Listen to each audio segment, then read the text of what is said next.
You know that Laurente had an outstanding... Oh, wait a minute. Just even as we speak.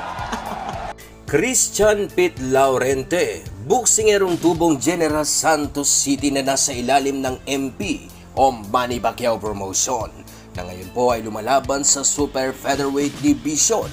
Si Pete Laurente po ay isa sa mga bataan ng ating pambansang kamao Manny Pacquiao at nasa ilalim ng pangangalaga ng lone-time best friend ni Idol Manny na si Coach Buboy Fernandez. Itong si Pete Laurente po mga idol ay may kasalukuyang kartada na 11 panalo walang talo at mayroong 7 na knockout sa kanyang 11 mga naipanalong laban. Isa po sa mga top prospect itong si Pete Laurente na ngayon ay inaabangan na mapalaban sa mga mabibigat na kalaban. Ngayon ay atin pong saglit balikan ang laban ng ating kababayan ng makalaban ito, ang kapwa nating Pinoy na si Christian Gaballeron, na kung saan ay nagtapos ang kanilang laban sa loob lamang ng 15 segundo ng round 1 at 2 suntok lang po ang pinakawalan nitong si Laurente para tapusin ang kanyang kalaban.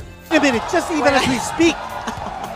With barely, my gosh. barely 15 seconds in the fight, and Gaballeron is down. Wow, and He's not getting up. Out. He's not getting up. That's it. What a smashing knockout win.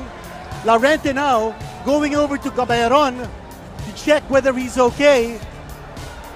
Not even a workout for Laurente. Not even a drop of sweat. You know, we were just saying how impressive he's been as a Have a look at that knockout punch. There's Laurente. Boom. shot to the side of the body. Yeah. And that was a left hand. Similar. Let's have a look at another angle. There it goes. Go.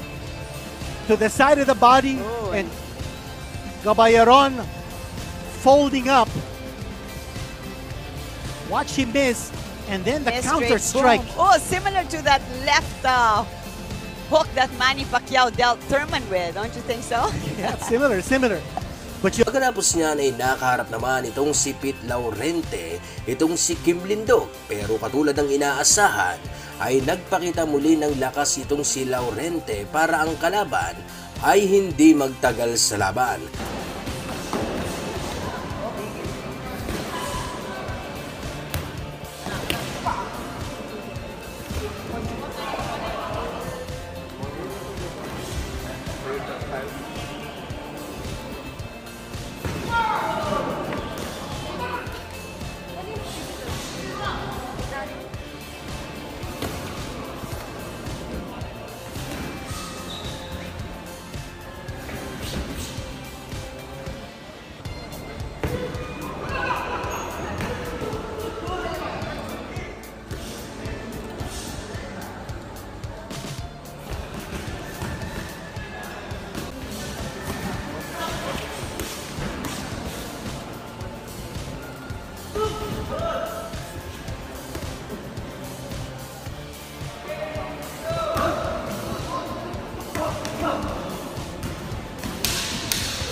Accurate ang bawat patama at sinusukat lagi ang distansya ng kalaban para hindi siya madaling mapuruhan. At mga pahugod na body shot ay lubhang napakadelikado kung ito ay tatama. Ito ang naging dahilan para itong si Lindog ay bumagsak sa round 3 at hindi na magawang makabangon pa.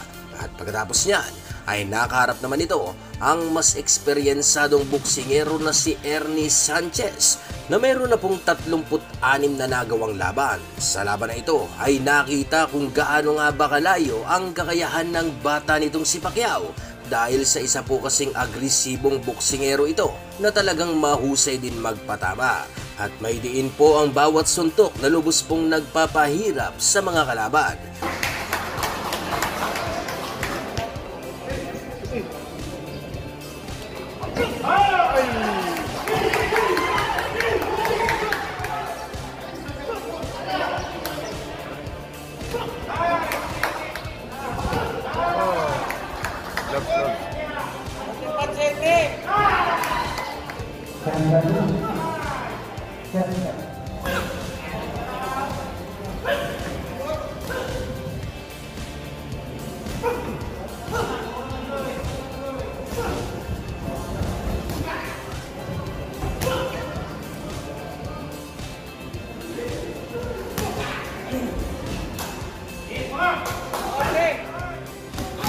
Yeah.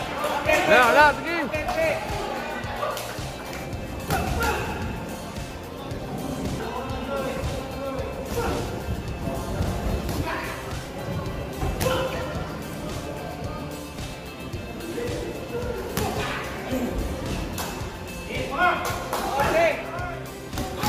Yeah.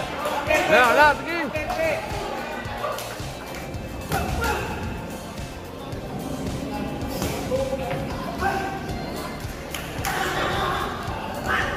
Nice! Nice!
Sa lakas ng bayo nitong si Laurente ay kaya naman muli na namang lumuhod ang kanyang kalaban dahil sa mga madidiing body shot.